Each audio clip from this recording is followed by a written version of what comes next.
잠깐 같이 기도드리겠습니다.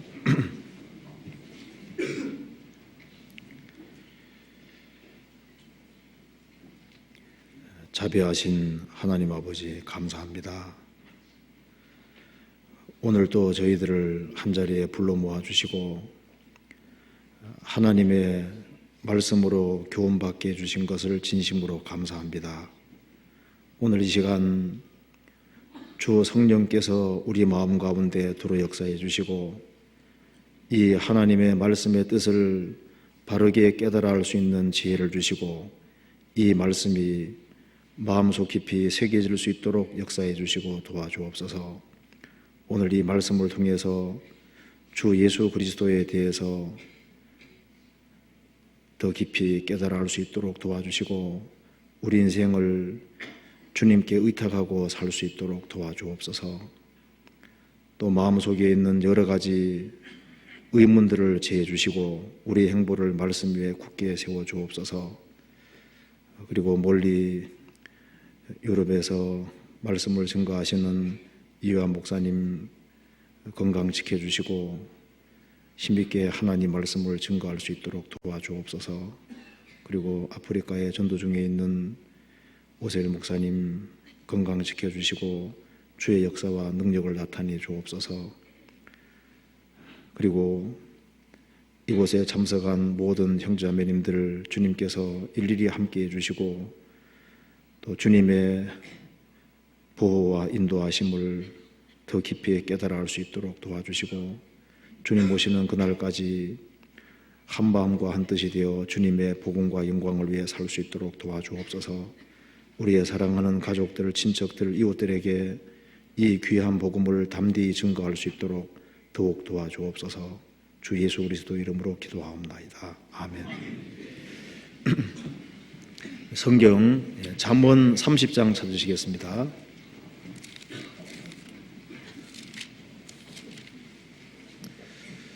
네, 30장 2절부터 4절까지입니다. 30장 2절부터 4절까지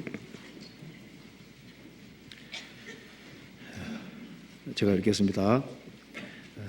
나는 다른 사람에게 비하면 짐승이라. 내게는 사람의 총명이 있지 아니하니라. 나는 지혜를 배우지 못하였고 또 거룩하신 자를 아는 지식이 없거니와 하늘에 올라갔다가 내려온 자가 누구인지 바람을 그 장중에 모은 자가 누구인지 물을 옷에 싼 자가 누구인지 땅의 모든 것을 정한 자가 누구인지 그 이름이 무엇인지 그 아들의 이름이 무엇인지 너는 아느냐. 네, 거기까지입니다. 오늘은 잠언 30장 4절 말씀 속에 바람을 그 장중에 모은 자라는 말씀이 나와 있습니다. 이걸 한번 같이 생각해 보겠습니다. 잠언 30장은 1절에 말한 대로 아굴이라는 사람이 기록을 했습니다. 2절에 아굴은 말하기를 나는 다른 사람에게 비하면 짐승이라. 내게는 사람의 총명이 있지 아니하니라. 나는 지혜를 배우지 못하였고 또 거룩하신 자를 아는 지식이 없거니와. 나는 다른 사람보다 잘난 것도 없다고 했습니다. 다른 사람에게 비하면 나는 짐승이다. 아주 굉장히 겸손한 마음인 걸 볼 수 있죠. 그리고 나는 참 모르는데 4절 하나는 확실히 안다고 말하고 있잖아요. 하늘에 올라갔다가 내려온 자가 누구인지. 구약에 보면은 자유롭게 하늘을 왕래할 수 있는 분은 주 예수 그리스도입니다. 하늘에 올라갔다가 내려온 자가 누구인지 요한복음 3장에도 이와 비슷한 표현이 나와 있습니다. 그리고 그러면서 바람을 그 장중에 손바닥 안에 모은 자가 누구인지 물을 옷에 싼 자가 누구인지 땅의 모든 것을 정한 자가 누구인지 그 이름이 무엇인지 그 아들의 이름이 무엇인지 너는 아느냐. 영생은 곧 유일하신 참 하나님과 그의 보내신 자 예수 그리스도를 아는 것이니이다, 이렇게 말씀했는데요. 이 아굴은 성부와 성자에 대해서 정확한 지식을 갖고 있습니다. 물론 이것은 성령의 감동으로 기록된 것이고 성령께서 알게 해주신 겁니다. 근데 우리 오늘 생각해 볼 것은 주님에 대해서 말하면서 바람을 그 장중에 모은 자다, 이렇게 표현을 했습니다. 바람을 손바닥 안에 모은 자다. 바람을 마음대로 컨트롤하시는, 주장하시고 컨트롤하시는 분이라는 겁니다. 그러니까 주님을 주권자라고 표현하면 간단할 텐데 왜 바람을 손바닥 안에 모은 자라고 이렇게 표현을 했을까요? 이걸 한번 같이 생각을 해보겠습니다. 잠언 30장은 많이 읽어보셨죠? 그런데 바람을 장중에 모은 자가 누구인지 왜 이 말을 했을까? 이걸 한번 같이 생각해 보는 겁니다. 주님이 모든 세계를 창조하셨고 모든 것을 주장하고 다스리고 있습니다. 그런데 주님이 행하시는 일을 아주 간단하게 표현하면은 여기에 바람을 그 손바닥 안에 모은 자다, 바람을 마음대로 컨트롤하시는 분이다, 이렇게 표현을 하고 있습니다. 성경에서는 이 바람에 대해서 많은 말씀들이 나와 있습니다. 먼저는 성경에 나와 있는 바람 자체에 대해 잠깐 생각을 해보고, 그 다음에 바람을 손바닥 안에 모으신 분이라 그랬죠. 바람을 컨트롤하시는 분입니다. 그러니까 이 세상에서 자연 바람이 있는 동시에 인생에도 바람이라는 것이 많이 불게 되거든요. 좋은 바람도 있고 또 환란의 바람도 있고 역경의 바람도 있고 많은 바람이 있는 겁니다. 그런데 그 모든 인생의 바람을 주장하시는 분이 주님이라고 말을 하고 있는 겁니다. 바람을 그 장중에 모은 자라고 했습니다. 그러니까 이 바람을 컨트롤하는데 자연 바람뿐 아니라 성경에 인생에 많은 바람이 있지 않습니까? 그 바람을 마음대로 컨트롤하시는 분이, 주장하시는 분이 바로 주 예수 그리스도인 겁니다. 또 성경이 말씀하기를 히브리서 1장에 천사를 바람이라고 했거든요. 천사를 직접 만드신 분이고 천사들을 주장하시는 분이 바로 주 예수 그리스도인 겁니다. 그래서 주님이 만드셨기 때문에 천사들은 주님의 명령에 순종하고 복종하는 겁니다. 그리고 천사가 타락한 것이 마귀인데요. 마귀도 바람 같은 존재입니다. 근데 그 마귀도 주님의 허락하는 범위 안에서만 움직일 수 있는 겁니다. 그리고 성경에서 보면은 성령을 바람으로 표현한 것도 있거든요. 그런데 요한계시록 3장에 보면은 오른손에 7뼈를 붙잡고 있다고 성경에 말하고 있습니다. 그 7뼈과 7영을 붙잡고 있다고 했는데요. 7영이 7성령, 성령이라고 되어 있습니다. 그러니까 그 성령을 예수님께서 손에 붙잡고 있다고 되어 있거든요. 그러니까 어떤 지역에서 성령의 역사가 나게 하시는 분도 주님이시고 성령 역사를 중재하시는 분도 주님이신 겁니다. 그리고 이제 한 해를 마감하고 이제 새해가 또 오게 되잖아요. 세월이 지나가면서 조금 바뀌죠. 늙어가잖아요. 성경에 보면 여호와의 기운이 분다고 되어 있거든요. 젊어가는 사람은 없고 늙어가는 사람만 생깁니다. 성경에 보면 그걸 여호와의 기운이 불미라, 그렇게 성경 표현이 되어 있습니다. 그래서 여호와의 기운이 계속 불고 있기 때문에 이제 한 살을 먹어가는 게 아니라 이제 무덤 가까이 가고 있는 거예요, 사실은. 그래서 이제 한 살 나이가 더 먹을 때마다 깊이 생각을 해야 될 것이 있습니다. 뭘 위해 살아야 되느냐? 자, 이 바람을 컨트롤하고 주장하시는 분이 주님이시라면은 결국은 인생의 바람도 주님이 주장하시고 천사들도 주님이 주장하시고 성령 역사가 나타나게 하고 중지시키는 것도 주님이십니다. 그러면 바람을 주장하시는 분이 우리 인생을 주장하지 않으시겠습니까? 그잖아요. 그러니까 이제 성경을 배우면 배울수록 이 바람을 주장하시는 그분에게 인생을 맡기는 것이 가장 현명한 겁니다. 그잖아요. 이런 등등을 같이 한번 생각을 해보도록 합시다. 잠언 30장 4절에 하늘에 올라갔다가 내려온 자가 누구인지, 바람을 그 장중에 모은 자가 누구인지, 물을 옷에 산 자가 누구인지, 땅의 모든 것을 정한 자가 누구인지, 그 이름이 무엇인지, 그 아들의 이름이 무엇인지 너는 아느냐. 그러니까 주 예수 그리스도에 대해서 확실하게 알아야 될 것을 말씀하시면서, 그럼 주 예수 그리스도가 어떤 분이냐? 이게 바람을 그 장중에 모은 자라고 표현을 했습니다. 이것은 우리가 한번 생각해 볼 만한 중요한 주제가 되리라고 생각합니다. 성경에 바람에 대한 말씀들이 많잖아요. 이 바람에 무게가 있는데요. 이 바람의 경중을 주님이 정하셨습니다. 욥기 28장 찾아봅시다. 욥기 28장 25절.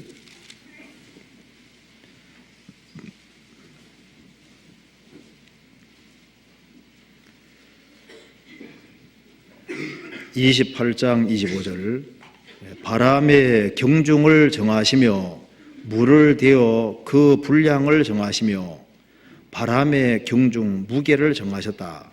공기가 무게가 있다는 거 아시죠? 이 공기가 무게가 있다는 것을 처음으로 알아낸 사람이 토리첼리라는 사람인데요. 성경은 3,500년 훨씬 전에 바람의 경중을 정하셨다고 말을 하고 있습니다. 또 성경에서 이 바람의 순환도 말을 하고 있다는 거 아시죠? 전도서 1장 찾아봅시다.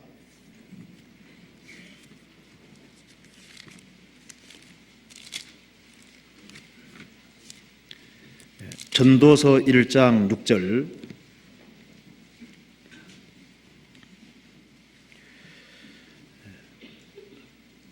6절.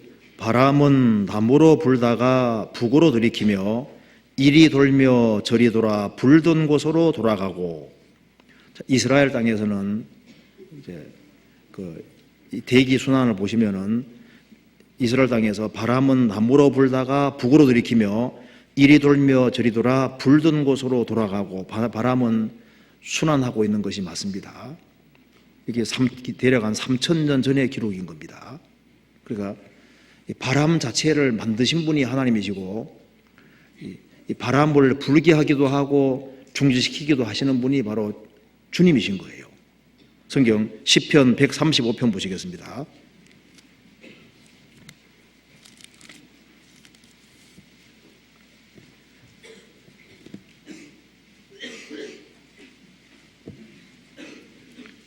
(135편) 7절. 안개를 땅 끝에서 일으키시며 비를 위하여 번개를 만드시며 바람을 그 곳간에서 내시는도다. 그러니까 이 바람을 불게 하시는 분이 주님이십니다. 욥기 37장 9절에는 남방 밀실에서는 광풍이 이르고 북방에서는 찬 기운이 이르며, 남방 은밀한 곳 적도 지역입니다. 남방 밀실에서는 광풍이 이르고, 그 태풍이 원래 적도 지방에 생기기 시작하지 않습니까? 생겨서 불어오는데 남방 밀실에서는 광풍이 이르고, 그러니까 태풍 같은 것이 이제 올라온다는 겁니다. 그것도 주장자가 주님이신 겁니다. 그리고 북방에서는 찬 기운이 이르며, 그러니까 찬 바람도 허락하시는 분이 누굽니까? 성경의 하나님이신 겁니다. 그리고 이 바람을 직접 만드신 분이 바람을 주장할 수 있는 거예요. 이 세상에 이 바람을 만드신 분이 잠깐 세상에 다녀가셨습니다. 그분이 누굽니까? 2000년 전에 오신 주 예수 그리스도인 거예요. 그래서 요랑 중에 누가 폭풍이 일어나고 막 바람이 오라시는데 바람아 잠잠하라 하면 잠잠할 사람이 누가 있겠습니까? 주님은 그렇게 하시잖아요. 왜? 바람 만드신 분이니까. 한번 찾아봅시다. 마태복음 8장 봅시다. 마태복음 8장 26절.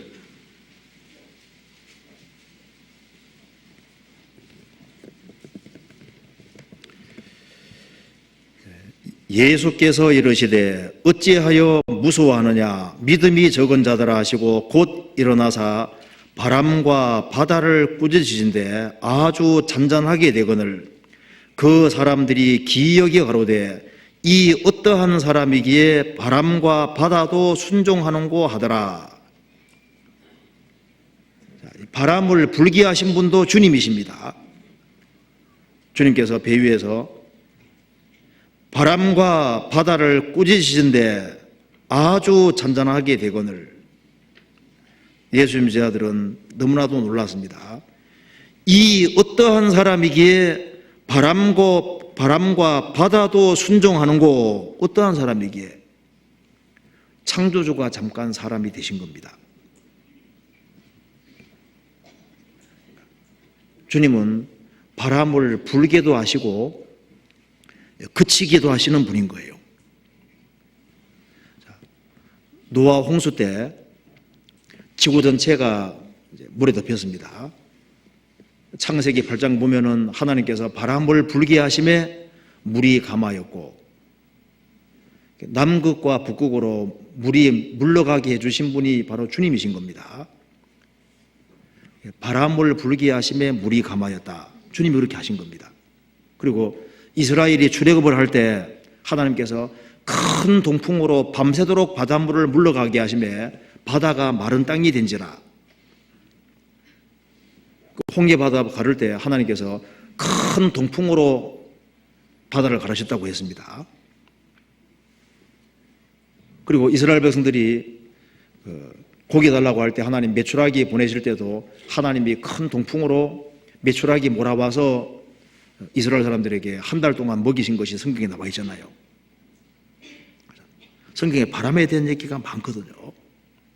그리고 하나님께서 적을 선별하실 때도 바람 같은 것을 이용하셨다고 되어 있는 거예요. 성경 시편 48편 찾아보시겠습니다.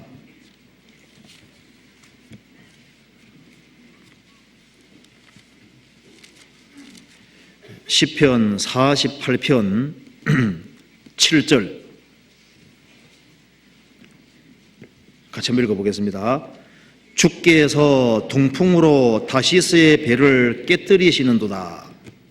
주께서 동풍으로 다시스의 배를 깨뜨리시는도다.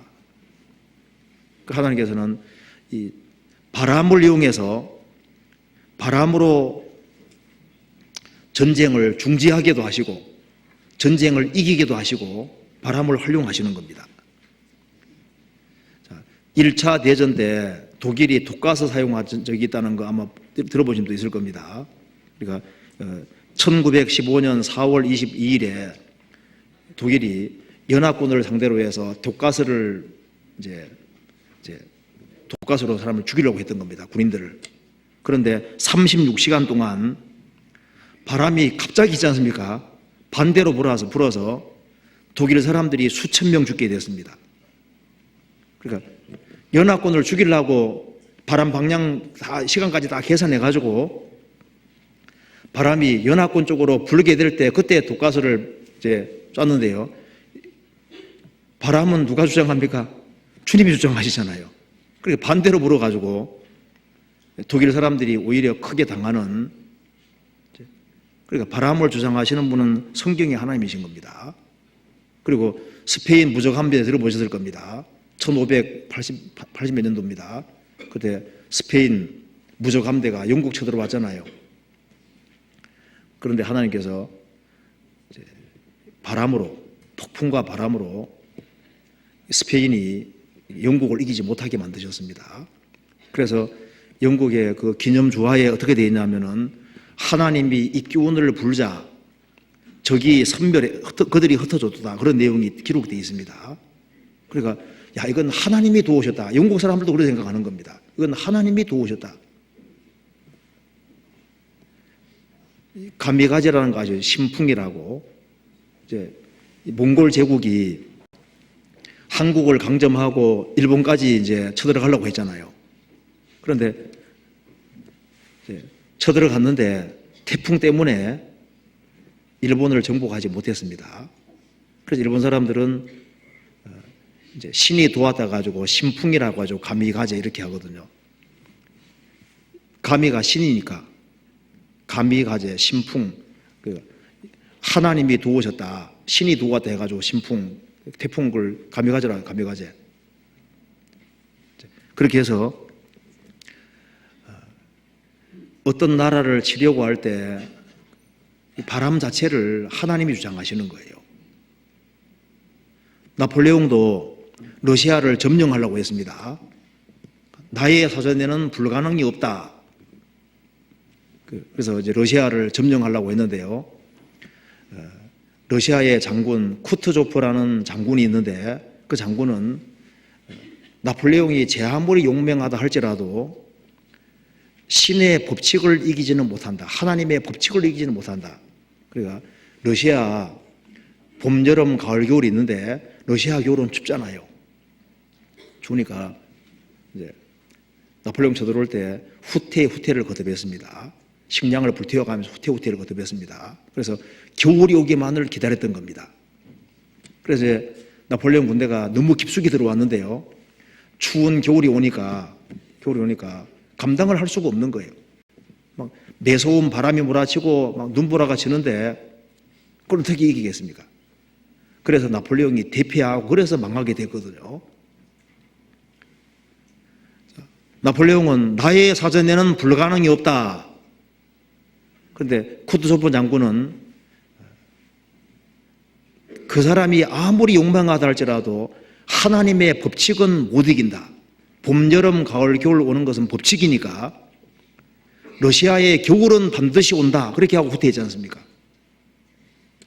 그래서 러시아 제가 가끔 갈 때마다 그 쿠트조프 장군 얘기 듣거든요. 그거 참 유명한, 러시아 아주 유명한 사람입니다. 나폴레옹을 이겼으니까. 어떻게 이겼냐면 후퇴만 해가지고 이긴 거예요. 후퇴만 해가지고.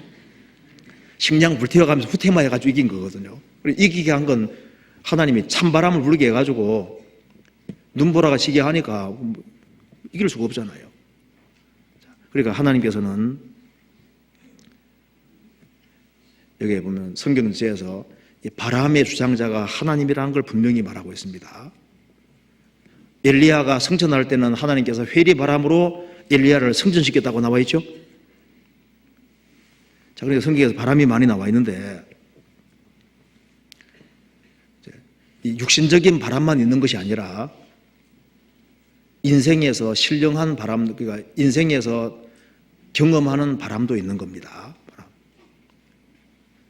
성경에서 꼭 눈에 보이는 바람만 바람이 아니고 인생 살아가면서 여러 가지를 겪어가는데 그것을 바람이라고 성경이 표현을 하고 있거든요.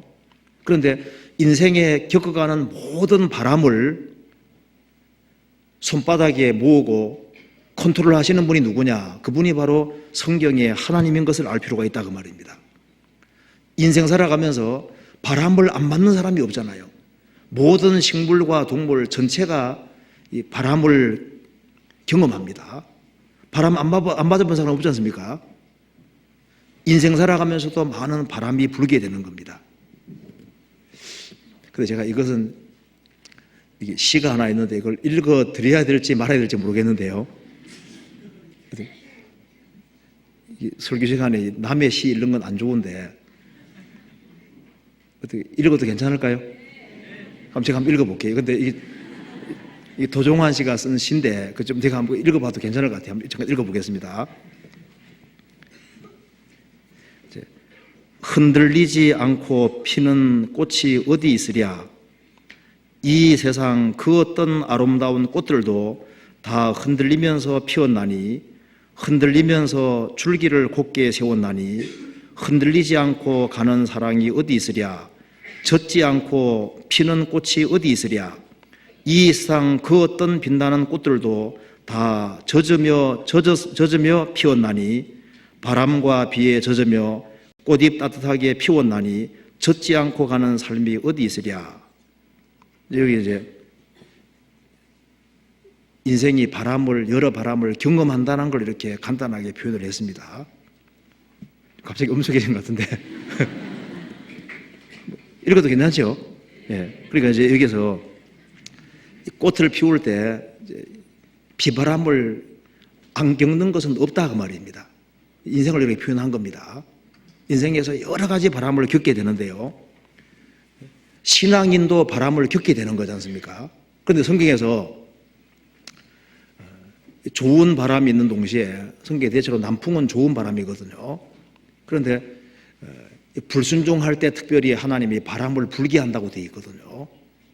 이스라엘이 불순종의 길을 걸어갈 때 하나님은 바람을 창조하셨습니다. 자, 이스라엘이 불순종의 길을 걸어갈 때 하나님께서는 이스라엘 백성들에게 많은 환난을 주셨는데요. 환난과 어려움을 주셨는데 그것을 성경에서 바람이라고 표현을 했거든요. 성경 찾아봅시다. 아모스 4장입니다. 아모스 4장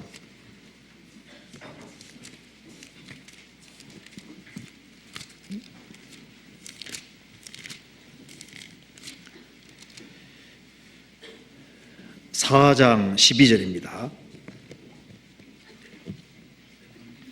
12절, 13절 이건 같이 읽어보겠습니다. 그러므로 이스라엘아 내가 이와 같이 내게 행하리라. 내가 이것을 내게 행하리니 이스라엘아 내 하나님 만나기를 예비하라.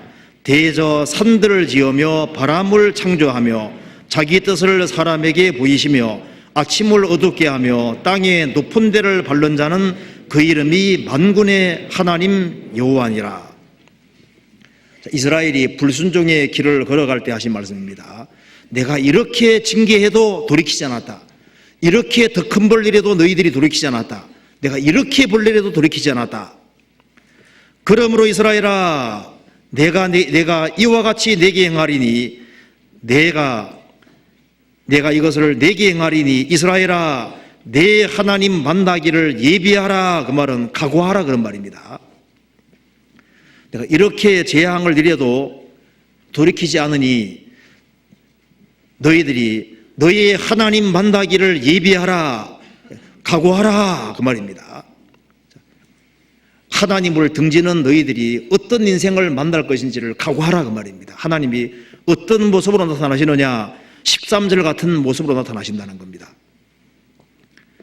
대저 산들을 지으며 무슨 말이냐면은 이스라엘이 순종의 길을 걸어갈 때는 하나님이 평지를 주셨거든요.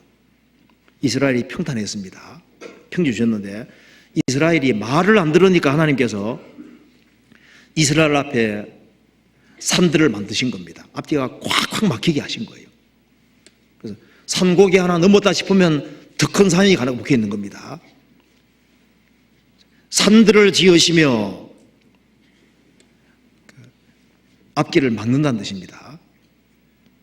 그리고 바람을 창조하며 이스라엘이 말을 안 들으니까 앞뒤가 막힐 뿐 아니라 사방에서 바람이 불어와서 여기서 얻어 터지고 저기서 얻어 터지고 이스라엘이 말을 안 들으니까 어떻게 되는 줄 아시죠? 말 안 들으니까 하나님께 주변 나라 일으켜서 이스라엘 백성들을 두들겨 패고 또 두들겨 패고 그래서 하나님께서 혼란의 바람을 일으켜서 바람을 창조하며 그러잖아요. 너희들 얻어 터진다 그 말인 겁니다. 그리고 자기의 뜻을 사람에게 보이며 말 안 들을 때는 선지자들이 등장해서 전부 다 무슨 얘기 하는 겁니까? 혼난다는 얘기만 하잖아요. 뜻을 보이는데 너희들 그렇게 하면 망한다는 얘기만 계속 하시는 거예요. 그리고 아침을 어둡게 하며 이스라엘이 순종의 길을 걸어갈 때는 하나님께서 이스라엘에게 아침을 주신 겁니다. 밝은 날을 주신 거예요. 이스라엘이 불순종의 길을 걸어갈 때는 아침을 어둡게 하시며 캄캄하게 만드시는 겁니다. 그리고 땅에 높은 데를 밟는 자는 그 이름이 만군의 하나님 여호와시니라. 이스라엘이 순종의 길을 걸어갈 때는 대적을 밟는 인생이 되는데 이스라엘이 불순종의 길을 걸어가면 대적에게 밟히도록 하시는 겁니다. 이스라엘아 너희들이 이렇게 말을 안 들으니까 이제 너희들은 나를 만나기를 각오하라. 너희들 이제 인생이 고달플 거다 그 말입니다. 너희들은 첩첩산중이 될 것이다. 산에 산이 놓이는 것처럼 인생이 꽉꽉 막힐 것이다. 너희들은 환란의 바람을 경험하게 될 것이다. 너희들 인생은 캄캄하게 될 것이다. 너희들은 밟히는 인생이 될 것이다. 비참하게 될 것이다. 그런 모습으로 나타나시는 하나님을 보게 될 거라고 말씀하신 겁니다. 솔로몬은 평강의 왕이라는 뜻입니다. 솔로몬도 이제 우상 숭배를 하고 할 때 어떻게 됐습니까? 하나님께서 대적을 일으켰다고 되어 있죠. 성경 읽어보시면, 구약 읽어보시면은 하등간에 이스라엘이 격길로 가면은 신기하게도 하나님께서 주변 나라 일으켜서 이스라엘 백성들이 어려움을 당하도록 하셨습니다. 열왕기상 11장 찾아봅시다. 열왕기상 11장 14절입니다.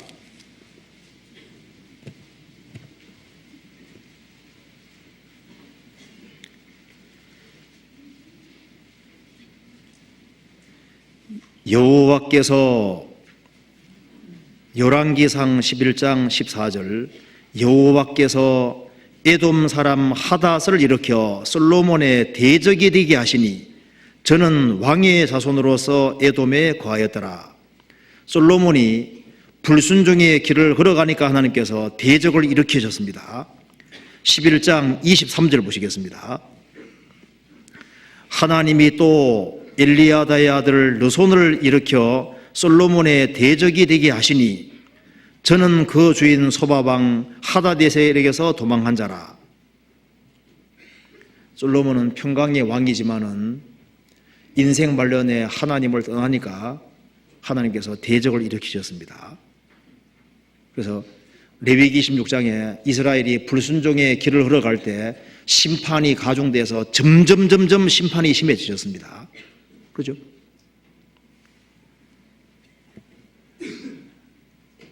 이 바람을 일으키시는 분이 주님이신 겁니다. 성경 다니엘서 7장 보시겠습니다. 다니엘서 7장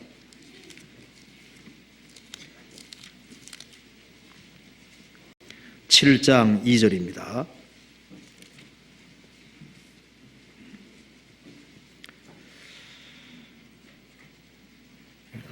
다니엘서 7장 2절 다니엘이 진술하여 가로되 내가 밤에 이상을 보았는데 하늘에 네 바람이 큰 바다로 몰려불더니 큰 짐승 넷이 바다에서 나왔는데 그 모양이 각각 다르니 하늘에 네 바람이 큰 바다로 몰려불더니 바다는 세상이라고 성경이 설명하고 있습니다. 세상에 큰 바람이 몰려불더니 짐승 네 마리가 나왔다. 성경에 설명하기를 바벨론, 페르시아, 헬라, 로마라고 설명을 하고 있습니다. 그러니까 큰 바람이 몰려불더니 이게 환란의 바람입니다. 전쟁의 바람인 거예요. 그래서 이스라엘이 불순종의 길을 걸어가니까 하나님께서 큰 바람을 불게 해서 바벨론이라는 나라 들어서 이스라엘 두들겨 팼잖아요. 그래도 안 들어오니까 그 다음에는 하나님께서 페르시아를 일으키고 그 다음에 헬라를 일으키고 그 다음에 로마를 등장시켜서 이스라엘이 압제를 받도록 허락하셨습니다. 그런데 예수님까지 배쳐가니까 이스라엘 민족을 전 세계 덮어버린 겁니다. 이 환란의 바람입니다. 성경 예레미야 49장 찾아보시겠습니다.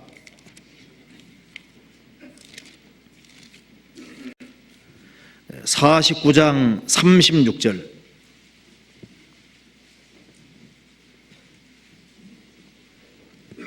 49장 36절 같이 한번 읽어보겠습니다. 하늘의 사방에서부터 사방 바람을 엘람에 이르게 하여 그들을 사방으로 흩으리니 엘람에서 쫓겨난 자에 이르지 아니하는 나라가 없으리라. 엘람은 페르시아가 가리키는 겁니다. 하늘의 사방에서부터 사방 바람을 엘람에 이르게 하라니 전쟁의 바람입니다. 그래서 그들을 사방으로 들이니 엘람에서 쫓겨난 자에 이르지 않은 나라가 없으리라. 하나님께서는 이스라엘에게도 바람을 불게 하시고 엘람이란 나라도 불순종의 길을 걸어가니까 하나님께서 엘람에도 바람이 불게 하셨습니다. 그러니까 이 바람을 불게 하시는 분도 주님이시고 바람을 중지하시는 것도 주님이십니다. 7년 환란 속에 들어가면은 이스라엘이 7년 환란 전 3년 반 동안에 구원을 받아야 되니까 그때는 하나님께서 환란의 바람을 중지시킨다고 나와 있잖아요. 이스라엘이 구원받아야 되니까. 구원받는 일이 끝나면은 하나님께서 천사들에게 손도라 할 때 마지막 전쟁이 터지게 되어 있는 겁니다. 요한계시록 7장 보시겠습니다. 요한계시록 7장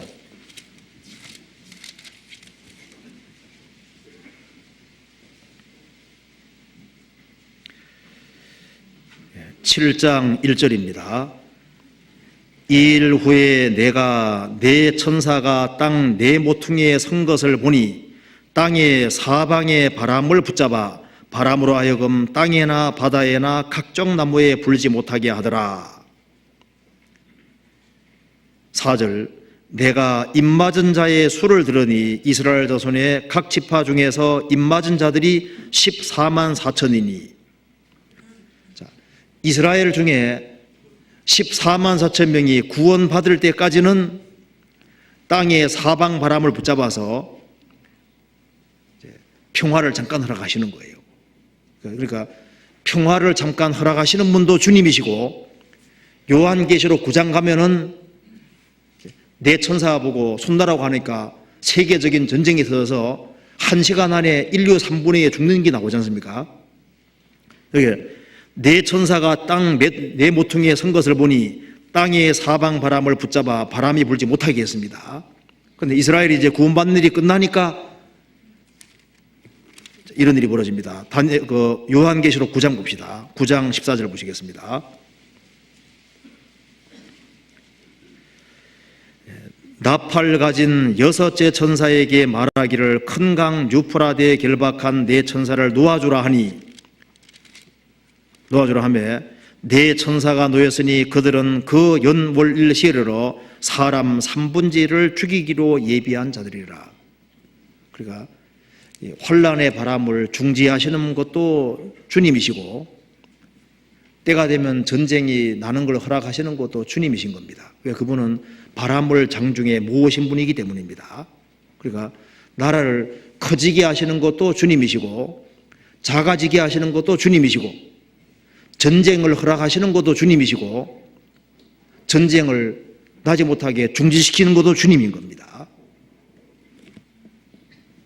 러시아가 이란 내동하고 이스라엘을 치려고 하지만 그 전쟁도 그 전쟁의 바람도 주장자가 누굽니까? 주님이신 거예요. 이 세계적인 전쟁이 나게 돼 있지만은 아직까지는 안 나지 않습니까? 복음이 전해지는 동안에는 주님께서 중지시키고 계신 겁니다.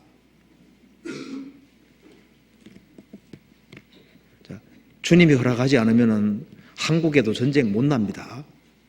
그잖아요. 바람을 장중에 모으신 분이 누굽니까? 주님이시잖아요.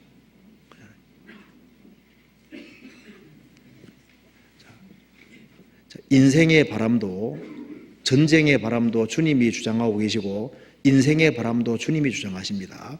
이스라엘이 불순종의 길을 걸어갈 때 하여튼 간에 얻어서지도록 만들어 놓으셨잖아요. 인생에 많은 풍파가 있도록 고통을 받도록 주님이 그렇게 하시는 겁니다. 구원을 받은 사람도 마찬가지인데요. 구원을 받은 사람이 하나님 말씀 중심으로 살지 아니하고 곁길로 걸어가면은 그 사람은 많은 바람을 받게 돼 있는 거예요. 인생이 고달프게 돼 있는 겁니다. 괴사한 자의 길은 험하니라. 구원을 받은 성도가 말씀을 떠나는 길을 택하면은 주님이 가만히 있습니까? 아니지 않습니까? 여러 가지 징계의 바람이 오고 혼란의 바람이 오고 아주 고달픈 인생이 되게 돼요. 왜? 사랑하니까 주님 그렇게 주시는 거예요. 그리고 인생의 바람은 신앙생활 잘하는 사람에게도 옵니다. 주님 목적이 있기 때문에 바람을 주시는 거예요. 마가복음 4장 보시겠습니다.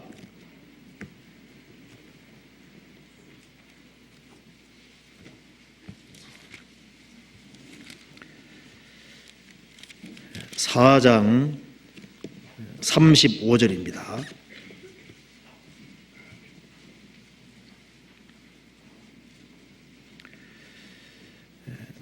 그날 저물 때 제자들에게 이르시되 우리가 저편으로 건너가자 하시니 저희가 무리를 떠나 예수를 배에 계신 그대로 모시고 가매 다른 배들도 함께 하더니 큰 광풍이 일어나며 물결이 부딪혀 배에 들어와 배에 가득하게 되었더라.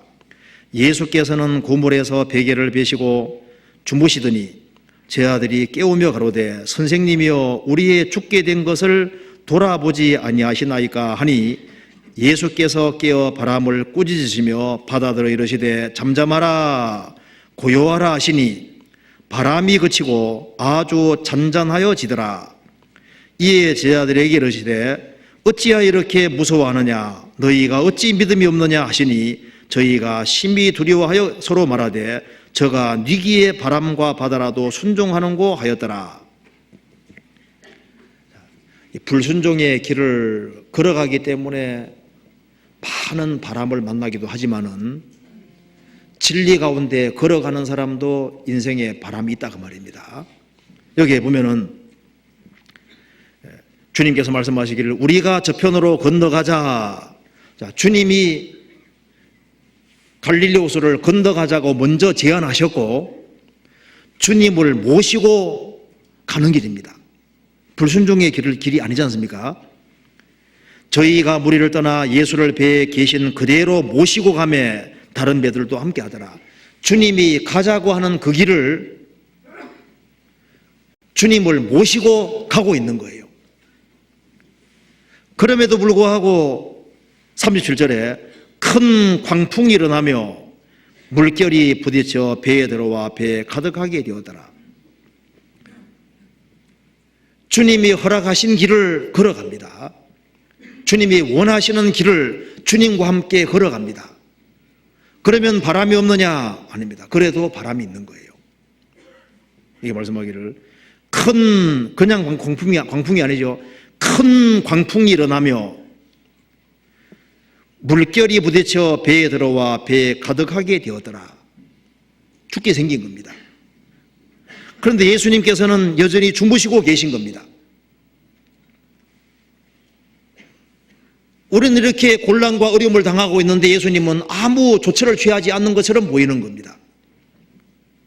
나는 아무 잘못이 없는데, 나는 진리 가운데 행하고 있는데, 주님 말씀하신 대로 바른 길을 걸어가고 있는데 왜 이런 일이 있냐 그 말입니다. 그리고 조처가 빨리 취해지지도 않습니다.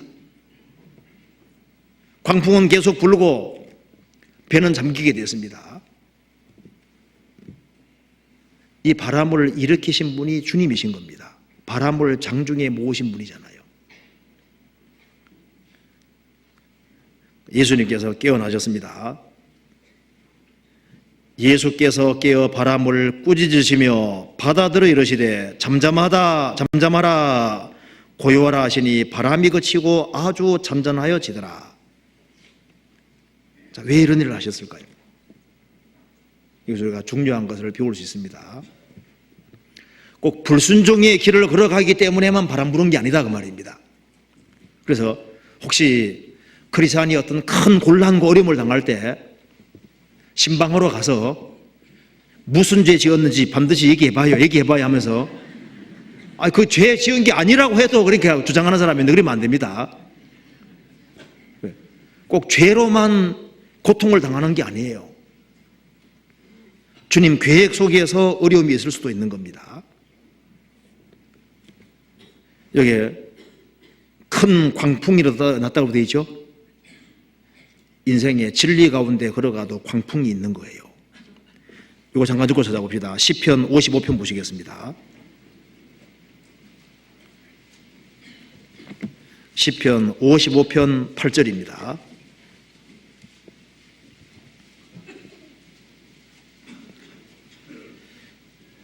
(55편) 8절 같이 읽겠습니다. 내가 피난처에 속히 가서 폭풍과 광풍을 피하리라 하여도다. 시편 55편 읽어보시면은 이 시편 기자가 아무 잘못이 없는데 너무 큰 고통을 받고 있는 거예요. 그래서 4절에 여기 이제 보면은 4절에 내 마음이 내 속에서 심히 아파하며 사망의 위험이 내게 미치도다. 아무 잘못이 없는데 너무 고통받는 일이 벌어진 겁니다. 이것을 가리켜서 폭풍과 광풍이라고 말했거든요. 우리가 아무 잘못이 없지만은 큰 폭풍과 광풍을 만날 수 있는 거예요. 주님 길을 따라 걸어가지만은 큰 폭풍과 광풍이 있다 그 말입니다. 이 속에서 우리는 우리 연약함을 깨닫게 되는 겁니다. 예수님 제자들은 자신들이 믿음이 좋은 줄 알았습니다. 예수님이 함께 가고 있지만 함께 하고 있지만은 큰 광풍이 일고 목숨이 뒤태하니까 그 속에서 자기들의 본질을 보고 자신들이 얼마나 믿음이 연약한지를 깨닫게 되는 겁니다. 너희 믿음이 어디 있느냐? 자신들의 믿음이 연약하다는 걸 깨닫게 되는 겁니다. 그리고 그 속에서 주님의 능력을 또 보게 되는 거지 않습니까? 그리고 이 속에서 신앙이 업그레이드 되는 거예요. 신앙이 발전하게 되는 겁니다. 그러니까 바람을 장중에 모으신 분이다. 바람을 주장하시는 분입니다. 인생의 바람을 주장하시는 분인데 주님이 성도가 곁길로 걸어가면요, 넌 좀 바람 좀 맞아봐야 되겠다 싶으니까 바람을 그 사람 분량에 맞게끔 적절하게 이제 환란의 바람을 불게 하시는 거예요. 또 그리고 이제 구원받고 신앙생활을 잘하는 사람을 보시고 얘는 어느 정도의 바람은 겪어야 되겠다. 그래서 그 상황에 맞게끔 적절하게 바람을 불게 하신다니까요. 배가 전복은 안 되게 하되 위태위태하게 해가지고 바람을 일부러 불게 하시잖아요. 인생의 바람이 옵니다. 또 때로는 교훈을 위해서 바람을 주기도 하시는 거예요. 성경 요나서 4장 찾아보시겠습니다. 요나서 4장. 요나서 읽을 때 보면 요나 꼭 나 같잖아, 그죠? 요나가 문제라고. 자, 요나서 4장 보시면 이 심보가 꼭 마음이 좀 안 좋아요. 요나가 이제 니느웨 전도로 갔지 않습니까? 가서 요나는 그 니느웨가 망하기를 원하고 회개하기를 원치 않는 거예요. 그 요나가 니느웨 사람들이 회개할까봐 다짓으로 도망갔거든요.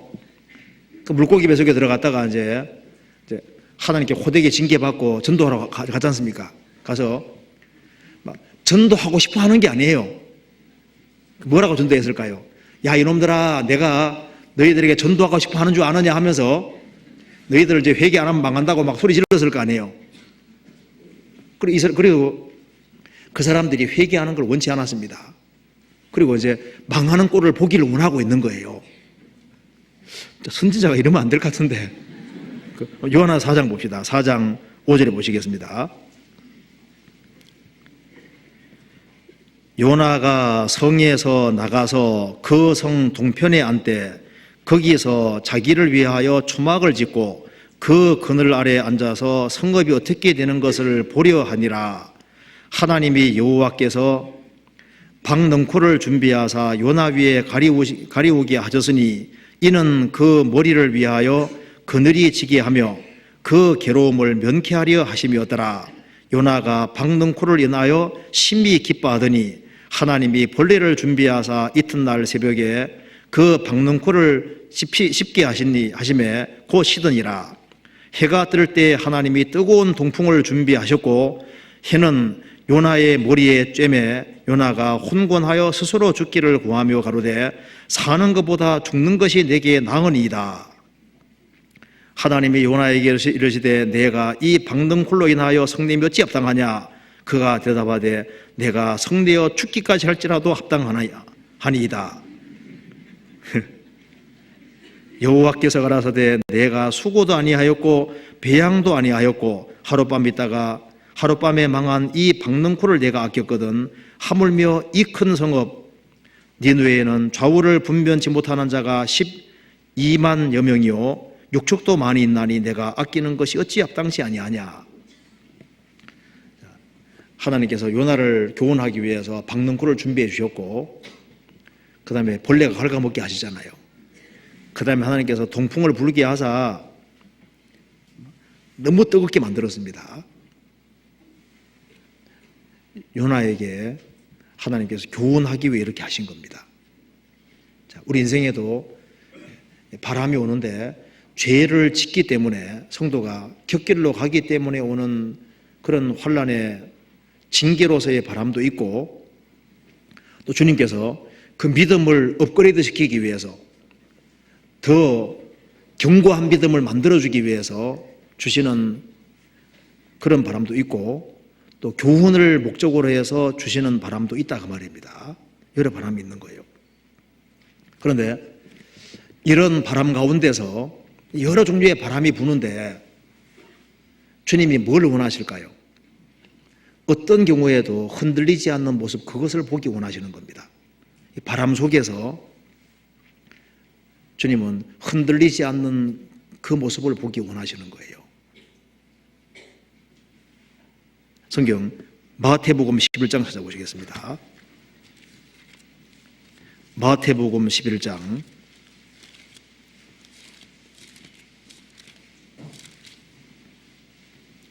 11장 7절입니다. 같이 읽어보겠습니다. 그러면 너희가 무엇을 보려 11장 7절 같이 읽읍시다. 저희가 떠남에 예수께서 무리에게 요한에 대하여 말씀하시되 너희가 무엇을 보려고 광야에 나갔더냐? 바람에 흔들리는 갈대냐? 예수님이 세례 요한에 대해 말씀하시면서 너희가 무엇을 보려고 광야에 나갔더냐? 너가 선지자를 보러 나갔더냐? 옳도다. 선지자보다 나은 자니라. 그걸 말씀하시면서요, 여기에 바람에 흔들리는 갈대를 보려고 나갔더냐? 무슨 말입니까? 세례 요한은 바람에 흔들리는 갈대가 아니다 그 말입니다. 세례 요한은 아주 견고한 사람이라는 걸 설명하고 있는 겁니다. 바람에 흔들리는 갈대냐? 사람 중에 바람에 흔들리는 갈대 같은 사람이 많거든요. 세상 풍조의 바람, 여러 바람에 흔들리는 사람들이 많이 있는데 주님은 견고한 것을 원하시는 겁니다. 환난과 역경, 어려움이 주어질 때 신앙에서 아주 견고한 모습을 가진 사람을 보기 원하시는 거예요. 시편 1편에도 악인은 그렇지 않으며 오직 바람에 날려다니는 겨와 같도다. 많은 사람들이 바람에 날려다닙니다.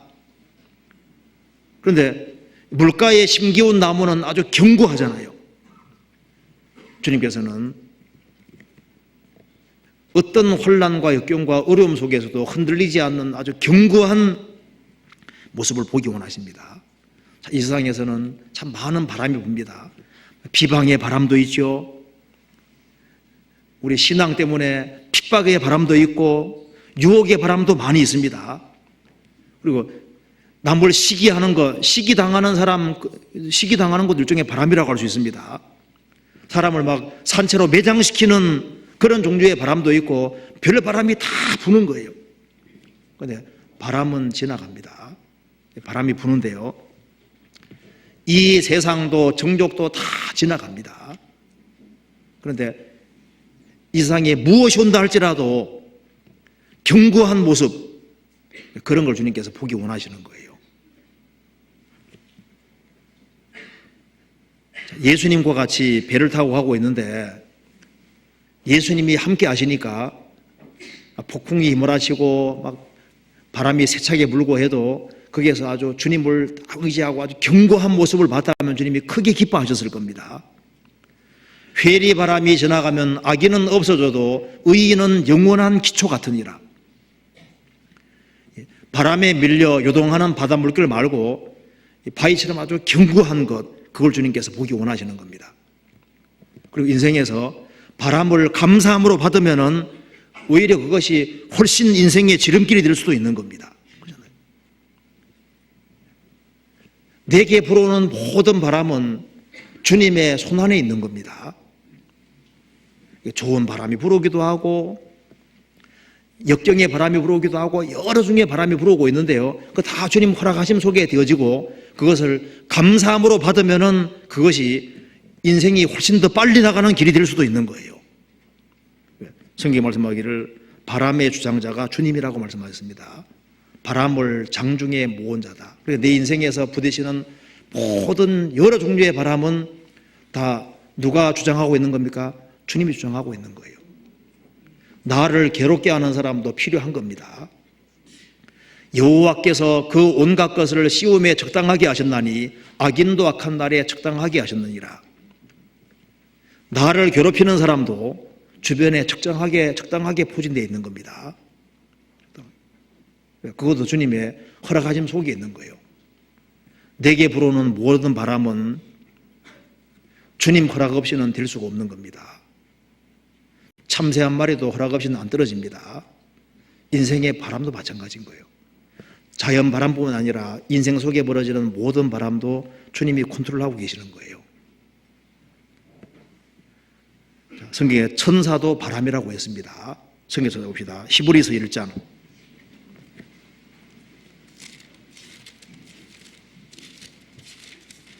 히브리서 1장 7절입니다.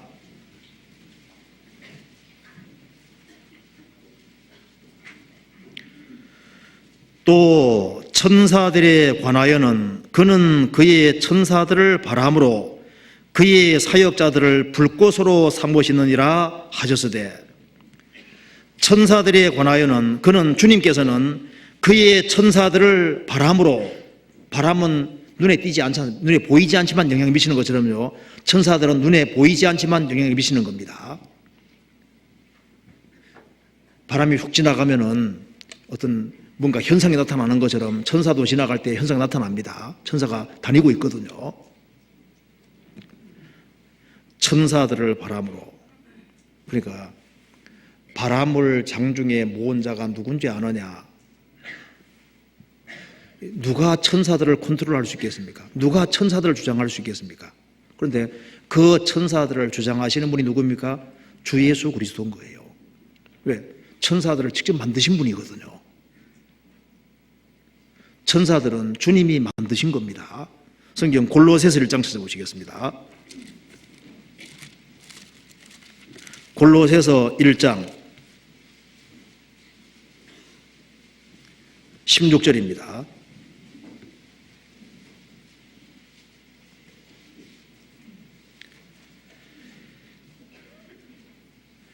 만물이 그에게 창조되되 하늘과 땅에서 보이는 것들과 보이지 않는 것들과 혹은 보좌들이나 주관들이나 정사들이나 권세들이나 만물이 다 그로 말미암고 그를 위하여 창조되었고, 만물이 그에게, 주님에게서 창조되되 하늘과 땅에서 보이는 것들과 보이지 않는 것들과, 보이는 것과 보이지 않는 것을 만드신 분이 주님이시고, 혹은 보좌들이나 주관들이나 정사들이나 권세들이나, 천사세계 말하는 겁니다.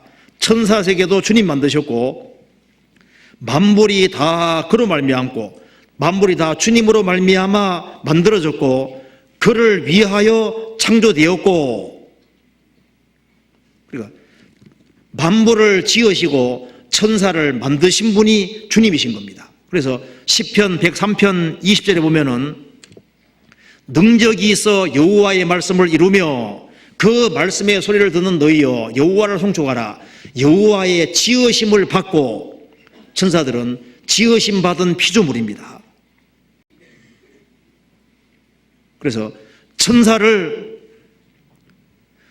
마음대로 컨트롤하고 주장하신 분이 누구냐? 주님이 만드셨기 때문에 주님 명령에 순종하는 거예요. 그래서 천사들과 권세들과 능력이 저에게 주 예수 그리스도께 순복하느니라 그렇게 되어 있거든요. 베드로전서 3장 찾아보시겠습니다.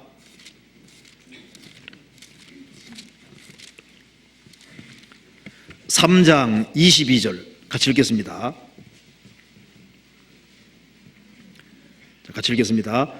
저는 하늘에 오르사 하나님 우편에 계시니 천사들과 권세들과 능력들이 저희에게 순복하느니라. 예수님은 부활 승천하셨습니다. 천사들과 권세들과 능력들이 저희에게 주 예수 그리스도께 순종하고 복종하느니라. 에스겔 1장에 거룩 천사들의 발바닥이 송아지의 발바닥 같다 그랬죠? 순종 가리키는 겁니다. 주님 말씀에 번개처럼 빠르게 신속하게 순종합니다. 모든 천사들은 부리는 용으로서 구원 얻을 후사들을 위하여 섬기라고 보내심이 아니뇨. 자, 바람을 주장하시는 것처럼 바람 같은 천사들을 주장하시는 분이 바로 주님이십니다. 그러니까 그 천사가 타락한 것이 마귀인데, 마귀도 누가 주장하시는 겁니까? 마귀도 주님이 주장하시고, 마귀가 제 아무리 날뛰어도 마귀는 육수거든요. 하나님은 칠수입니다. 많이 아는 자하고 전지 한 분하고는 게임이 안 되는 거예요. 그리고 많은 능력 있는 존재와 전능하신 분하고는 게임이 안 되잖아요. 천사는, 마귀는 많이 알고 많은 걸 할 수 있지만은 주님은 전지전능하시잖아요. 그래서 마귀는 제 아무리 어떤 일을 해도 하나님 일밖에 못 이루는 겁니다. 그래서 욥기 1장 보면은 하나님 말씀하셨습니다. 마귀에게 말했죠. 내 종 욥을 위해 봤느냐? 그같이 순전한 사람은 없다. 마귀가 말합니다. 아이고 하나님 좋아 섬기는 줄 아세요? 아닙니다. 욥에게 잘 해주시니까 하나님 섬기는 거예요. 하나님 재산을 몽땅 쳐보시면은 욕하고 죽을 겁니다. 주님 뭐라 말씀하셨습니까? 자, 재산 한번 날려봐. 그러시면은 몸은 절대 건드리지 말라고 했습니다. 재산 다 날아갔지 않습니까? 그래도 하나님 욕 안 했잖아요. 그래서 천사가 말합니다. 마귀가 말합니다. 아이고 하나님 목숨보다 중요한 게 있겠습니까? 몸을 그냥 확 치면은 욕하고 죽을 겁니다. 몸 쳐봐. 그렇지만은 목숨은 건드리지 마 그랬잖아요. 자, 마귀는 하나님의 허락하심 안에서만 일을 할 수 있는 거예요. 그렇죠? 그러니까 바람을 장중에 모으신 분이 주님이신 겁니다. 그러니까 천사들을 마음대로 주장하시고 마귀도 주님 허락함 속에서만 다 움직일 수 있는 거예요. 그렇죠? 자, 그러면은 이것이 사실이라면은 자, 천사들도 주님이 배후에서 다 컨트롤할 수 있고 마귀도 컨트롤할 수 있다면은 이 세상의 왕들의 마음도 주님이 당연히 컨트롤할 수 있잖아요. 내게 원수가 있다면은 내 원수의 마음도 주님이 컨트롤할 수 있습니다. 사람이 여호와를 기쁘시게 하면 원수라도 환복하게 할 수 있는 거예요. 이스라엘이 해방되어야 되니까 고레스 왕의 마음을 움직여서 이스라엘로 하여금 이스라엘을 해방시켜 주게끔 주님이 감동시켰다고 나와 있잖아요. 바람의 주장자가 주님이신데 그 주장하시는 주님께서 왕의 마음 하나를 컨트롤 못 하시냐 그 말입니다. 할 수 있죠. 그렇잖아요. 그래서 성경에 천사를 바람으로 묘사하고 있습니다. 또한 성령을 바람으로 묘사하고 있거든요. 성령. 자, 바람을 장중에 모으신 분이라고 그러잖아요. 그런데 요한계시록 3장에는 성령을 주님이 딱 손에 쥐고 계신 것으로 표현하고 있습니다. 그리고 예수님께서 이 지구상에 성령을 내려주실 때 아버지께로부터 성령을 받아서 부어주셨다고 말씀하고 있거든요. 사도행전 찾아봅시다. 2장 찾아봅시다. 사도행전 2장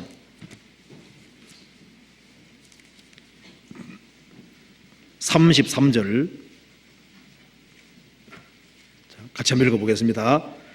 하나님이 오른손으로 예수를 높이심에 그가 약속하시는 성령을 아버지께 받아서 너희 보고 듣는 이것을 부어주셨느니라. 자, 오순절에 성령을 보내주신 분이 누구시냐 하면은 바로 예수님인 겁니다. 아버지께로부터 약속하신 성령을 받아서 부어주셨느니라. 성령을 붙잡고 성령 역사를 나타내시고 중지하시고 하시는 능력 있는 분이 바로 주 예수 그리스도신 거예요.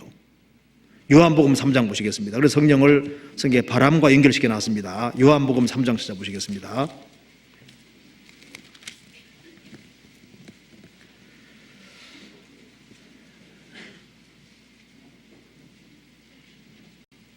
(7절) 3장 7절 내가 내게 거듭나야 하겠다는 말을 기억이지 말라. 그 다음 읽겠습니다. 바람이 이모이로 불매 내가 그 소리를 들어도 어디서 오며 어디로 가는 것을 알지 못하나니 성령으로 난 사람은 다 이러하니라. 이게 바람과 성령을 연결시켜 놨습니다. 바람은 자기 불고 싶은 대로 붑니다. 그처럼 성령은 자기가 원하는 대로 역사하시는 거예요. 바람의 주장자가 주님이신 것처럼 하나님이 바람을 주장하시잖아요. 그것처럼 성령도 하나님의 뜻대로 모든 걸 행하시는 겁니다. 그리고 이 바람은 눈에 안 보이지만 영향력을 미치는 것처럼 성령께서는 눈에 안 보이지만 성령께서 지나가시면은 역사가 나타나는 거예요. 바람이 싹 지나가면은 나뭇가지가 흔들리고 먼지가 싹 일고 봄에 봄바람이 싹 지나가면 거기에서 새싹이 돋고 바람이 지나가면서 역사가 나타나는 것처럼요. 성령께서 싹 지나가시면은 사람에게 결과가 나타나게 되는 겁니다. 바람이 어디서 와서 어디로 가는 건 모르지만은 바람 소리 들리는 것처럼 성령이 어디서 와서 어디로 가는지 모르지만은 성령께서 역사하시면은 복음 소리가 들리잖아요. 아, 주님 그렇게 하셨구나 하고 복음이 영혼 속 깨달아집니다. 그렇잖아요. 그리고 이제 바람이 싹 지나가면은 나무들이 흔들리지 않습니까? 그런 것처럼 성령께서 싹 지나가시면은요, 성령께서 내 속에 역사하시면은 신비한 일이 벌어지는데 한 번도 보지 못한 주님을 사랑하게 되잖아요. 성령께서 싹 역사하시면은 신기하게도 성경이 재미있어질 뿐 아니라 성경을 사랑하는 사람으로 바뀌잖아요.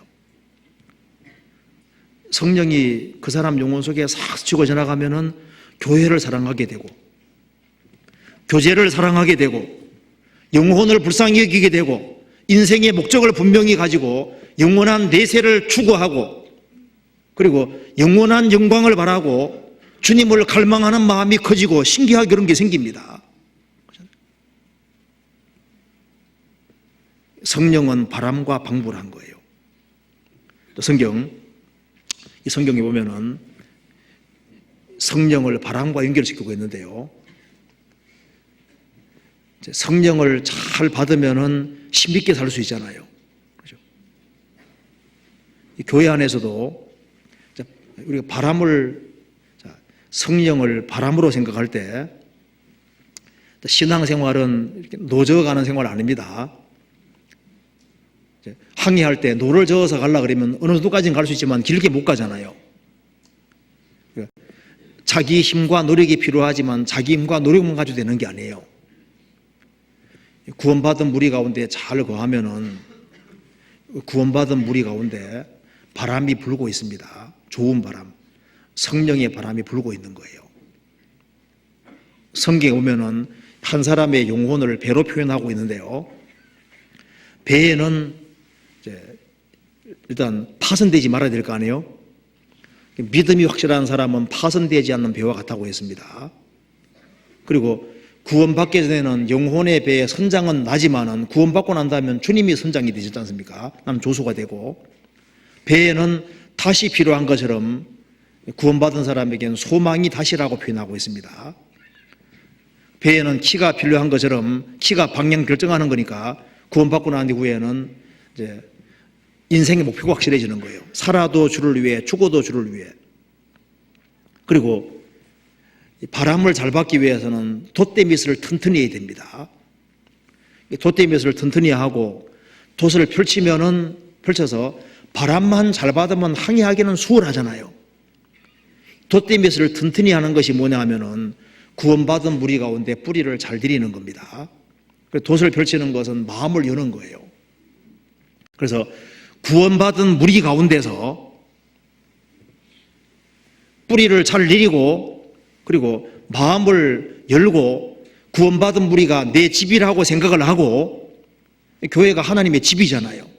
내가 있을 곳이라고 생각을 하고 여기서 운명을 함께하고 고락을 함께하고 서로 사랑하고 살기를 작정하고 살아가면은 신기하게도 바람을 받는 거예요. 그래서 신앙생활을 하는 것이 수월해지게 되어 있습니다. 그래서 철새 중에 보면요, 철새가 보통 날아갈 때 이렇게 날아가잖아요. 그런데 맹금류는 이렇게 날아가는 거, 바람 받고 이렇게 날아가는 거 아시죠? 그렇죠. 맹금류들은 상승기류 타고 바람 받고 내려가잖아요. 그래서 교회 생활 하다 보면 처음엔 이렇게 교회 나오거든요. 이렇게 나오는데 좀 시간 지나가면 이렇게 돼. 이렇게 돼서 신앙생활 하는 게 자연스럽게 바람 힘을 통해 당해가는 것처럼 자연스럽게 된다니까요. 처음엔 노를 저어서 교회 왔거든요. 처음에 힘들었는데 조금 하다 보면요, 범선으로 바뀌어가지고 그냥 바람 받아 싹 가는 것처럼요, 성령의 힘에 의해서 신앙생활 하는 게 자연스럽게 돼버리는 거예요. 신자입니다. 그러니까 10년, 20년, 30년 계속 신앙생활 하는 거예요. 자기 의지력만 가지고 하는 거 하면요, 그 신앙생활 즐기게 못해요. 성경에서 봅니다. 요한계시록 3장 찾아보시겠습니다. 3장 1절에 보시겠습니다.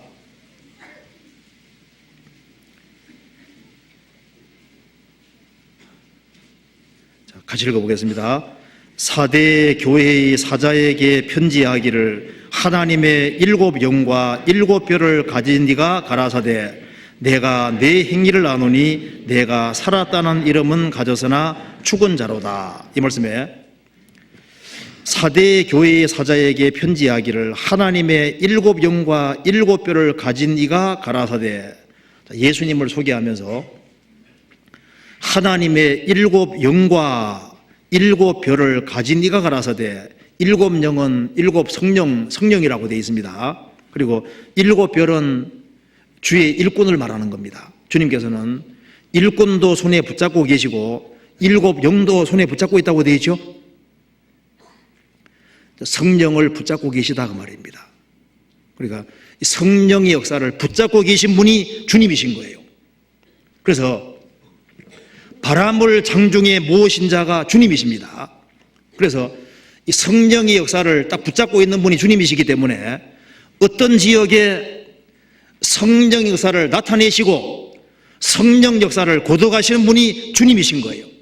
그래서 이 교회가 주님 중심이 되고 주님 안에서 하나가 되고 서로 사랑으로 똘똘 뭉치고 하면요,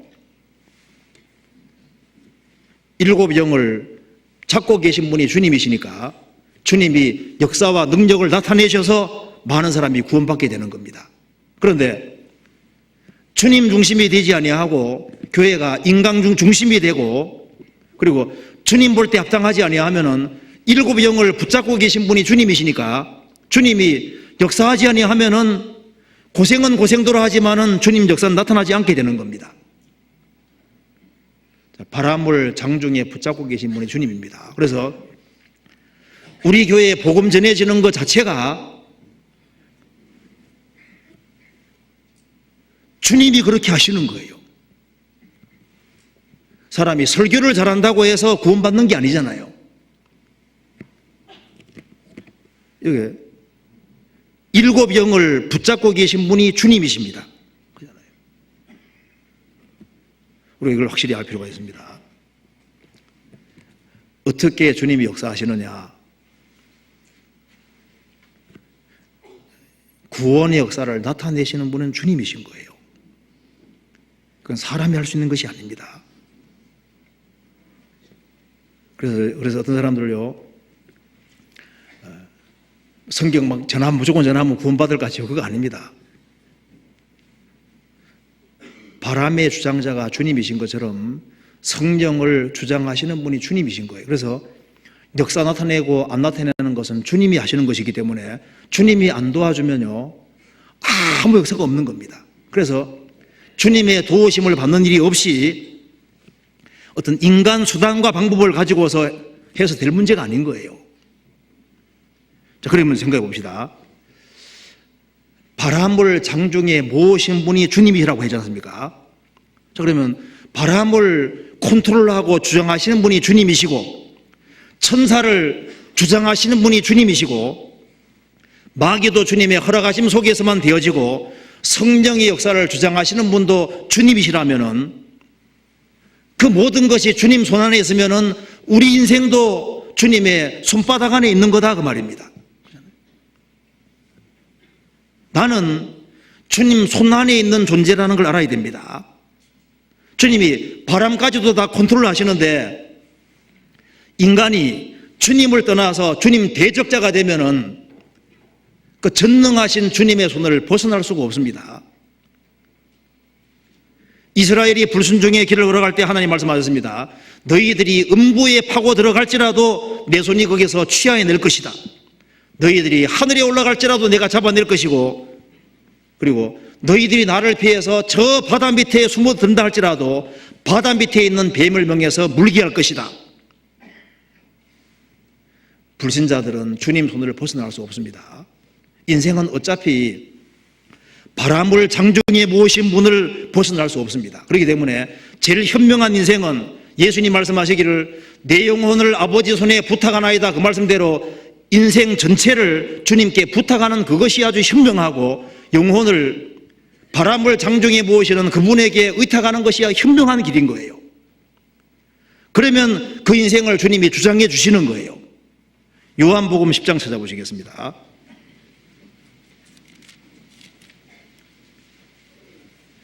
10장 28절 29절.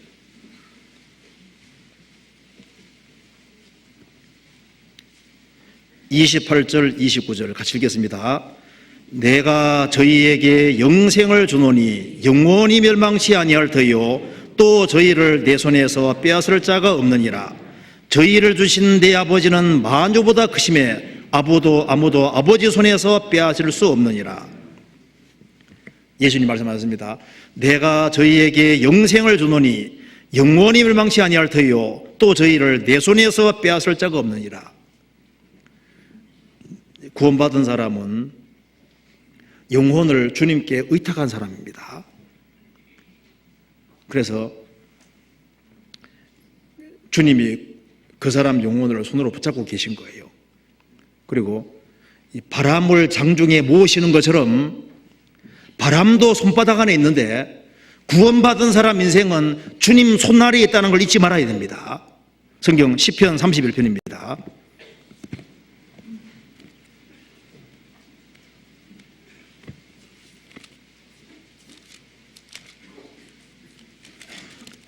(31편) 15절입니다. 같이 읽겠습니다. 내 시대가 주의 손에 있사오니 내 원수와 핍박하는 자의 손에서 나를 건지소서. 시편 기자가 말했습니다. 내 시대가 주의 손에 있사오니, 5절에 내가 나의 영을 주의 손에 부탁하나이다. 진리의 하나님 여호와여 나를 구속하셨나이다. 나의 영혼을 주의 손에 부탁하였나이다. 영혼을 주의 손에 부탁한 사람, 그 사람의 시대는 15절에 말한 대로 주의 손에 있는 겁니다. 구원받은 사람은 주님 장중에 있습니다. 바람을 주장하시는 주님께서 우리 인생 배후에서 작업을 하고 계신 거예요. 그래서 시편 37편 24절에 저는 넘어지나 아주 엎드러지지 아니하면 여호와께서 손으로 붙드시미로다. 내 인생은 주님 손에 있는 겁니다. 주님은 바람을 장중에 모으시는 분입니다. 그래서 우리는 주님 면전에 있고 주님 손 안에 있는 겁니다. 그래서 구속받은 사람은, 구원받은 사람은 주님으로 인해서 정말 기뻐해야 되는 거예요. 제가 성경 읽으면서 누가복음 1장 44절에 세례 요한을 엘리사벳이 뵀잖아요. 그래서 마리아가 오니까 이제 마리아 속에 예수님이 잉태되셨잖아요. 성령으로. 그러니까 태속에 있는 세례 요한이 어떻게 했는지 아시죠? 기쁨으로 뛰놀았다 그 말이죠. 그러니까 구세주 앞에서 태속에 있는 세례 요한이 기쁨으로 뛰놀았다 그 보니까 이것이 우리 모습이다. 우리 모습. 우리가 주 예수 그리스도께서 이 세상에 오셔서 나를 위해 죽으시고 피를 흘리고 나를 구원해 주셨는데, 구원받은 사람은 주님으로 인해서 진짜 기뻐해야 될 사람인 거예요. 그러잖아요. 그리고 구원받은 것 때문에 기뻐하고, 그리고 이제 내 인생은 주님 손안에 있고 세상에서 어떤 바람이 불더라도 주님 허락하심 속에 되어지기 때문에 우리는 이렇게 말해야 되는 겁니다. 아가서 4장 찾아보시겠습니다. 아가서 4장에 16절.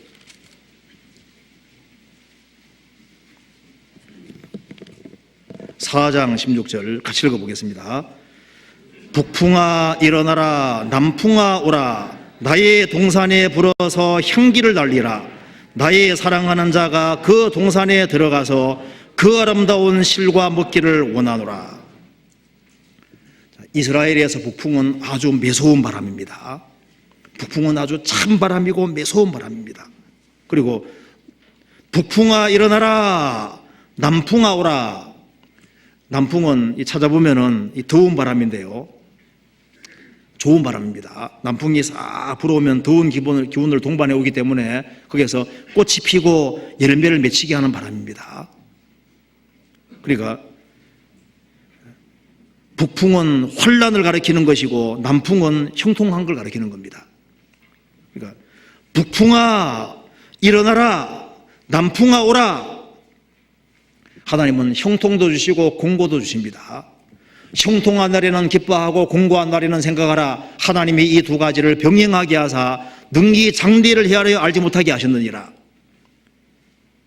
북풍아 일어나라, 남풍아 오라. 나의 동산에 불어서 향기를 날리라.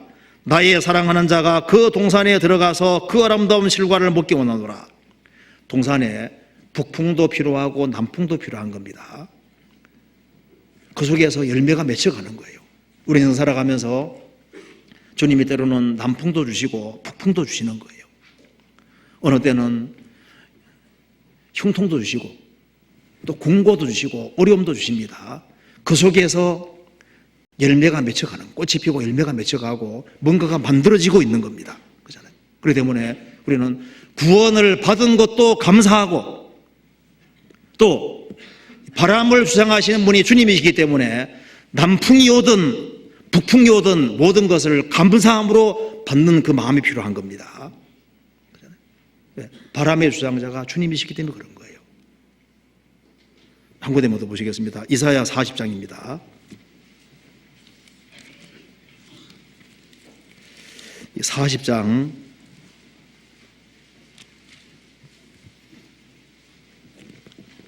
6절부터 8절까지 천천히 한번 같이 읽어보겠습니다.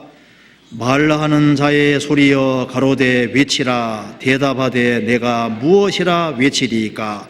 가로되 모든 육체는 풀이요 그 모든 아름다움은 들의 꽃과 같으니 풀은 마르고 꽃은 시들면 여호와의 기운이 그 위에 불미라.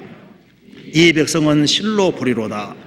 풀은 마르고 꽃은 시드나 우리 하나님의 말씀은 영영이 서리라 하라.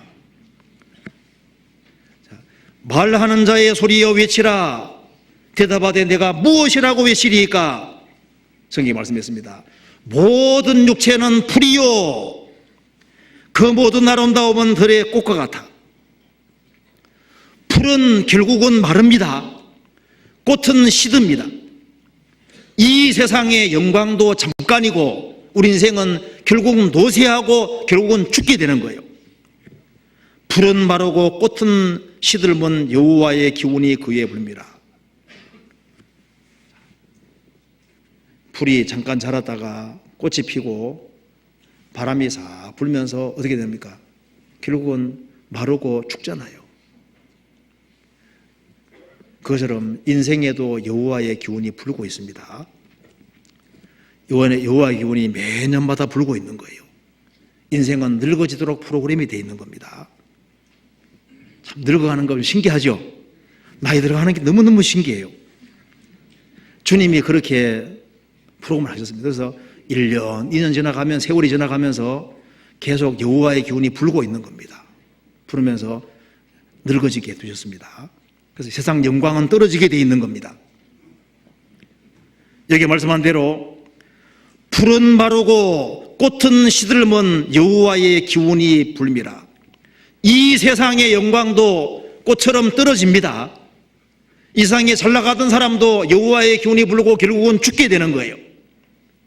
그래서 이 죽어가는 세상에서 인생에게 필요한 것은 8절에 말한 대로 풀은 마르고 꽃은 시드나 우리 하나님의 말씀은 영영이 서리라 하라. 복음입니다. 복음. 복음으로 구원받은 사람, 그 사람은 영원한 생명을 얻고 영원히 축복 속에 들어가는 겁니다. 그래서 이 늙어가는 세상, 여호와의 기운이 부는 세상에서 인생이 해야 될 것은 복음을 깨닫는 거예요. 그리고 복음 깨닫고 난 이후에 우리 주변 사람들에게 또 복음을 전해주는 이것이 인생이 해야 될 가장 중요한 일에 속하는 겁니다. 그리고 바람을 장중에 모으신다는 그 뜻이 뭐냐 하면은 그분은 주권자라는 겁니다. 주님은 주권자라는 말을 가장 다른 말로 표현하면은 바람을 장중에 모으시는 분이다 그 말입니다. 그분은 바람을 컨트롤하는 분이다 그 말입니다. 눈에 보이는 바람도 주님이 주장하시고 천사세계도 주님이 주장하시고 인생의 모든 바람도 주님이 주장하시는 거예요. 우리 인생도 주의 손에 있는 겁니다. 주님은 우리의 알파고 인생의 우리의 오메가입니다. 우리 인생의 시작이고 우리 인생의 끝인 거예요. 그렇기 때문에 우리가 이 사실을 가만히 생각해 보면은 주님이 바람을 주장하시는 분이 정말 사실이라면은 어떤 게 가장 현명합니까? 인생을 주님께 의탁하는 그 사람이 가장 현명한 사람인 거예요. 그래서 주님 손 안에 살고 주님 안에서 운명을 함께하고 고락을 함께하는 그것이 지혜인 겁니다. 그렇잖아요. 주님 떠나는 인생은 가장 불행한 인생이 되는 거예요. 그래서 잠언 3장에 말한 대로 바람을 장중에 모은 자가 누군지 아느냐? 아굴은 말했습니다. 나는 별로 배운 것이 없다. 나는 지혜도 없다. 그렇지만 나는 성부와 성자에 대해서는 확실히 안다고 말했습니다. 구원받은 사람들은 똑같이 말할 겁니다. 우리도 나는 배운 것도 없고 나는 지식도 없고 나는 아무것도 모른다. 그러지만은 영생은 곧 유일하신 참 하나님과 그의 보내신 자 예수 그리스도를 아는 것이니다. 그 말씀대로 나는 예수가 누군지는 안다. 이 예수가 바로 절대자고 나를 구원하기 위해 세상에 오셨고 피를 흘리고 죽으셨고 부활하셨고 이 모든 것은 주님의 손안에 있고 내 운명도 주님 손안에 있다. 나는 인생을 주님께 의지하고 살겠고 내 인생을 주님께 의탁하고 살겠다. 그리고 그렇게 살아가는 인생이 현명한 인생인 겁니다. 여기까지 말씀드리겠습니다. 같이 기도하시겠습니다.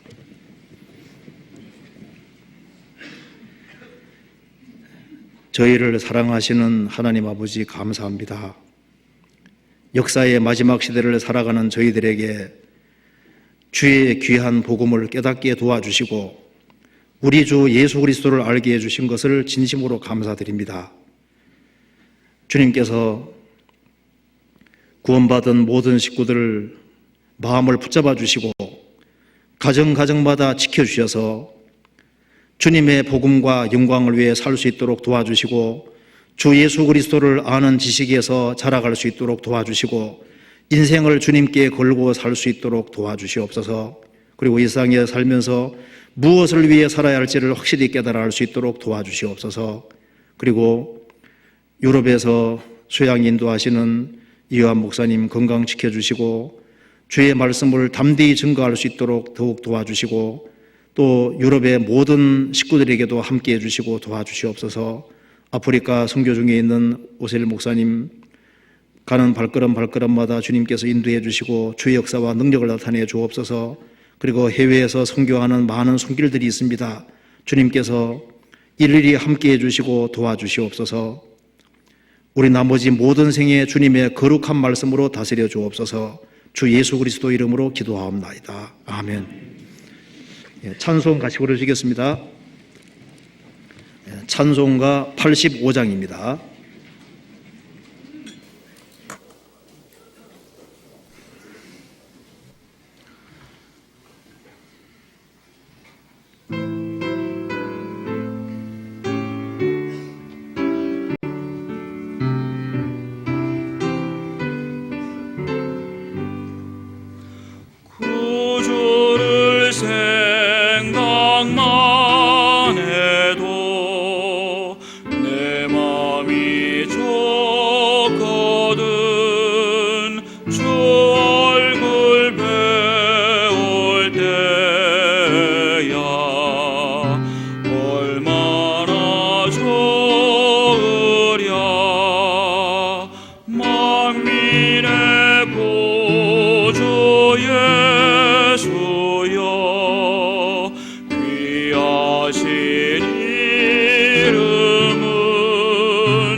광고 없습니다. 마치도록 하겠습니다. 안녕히 들어가십시오.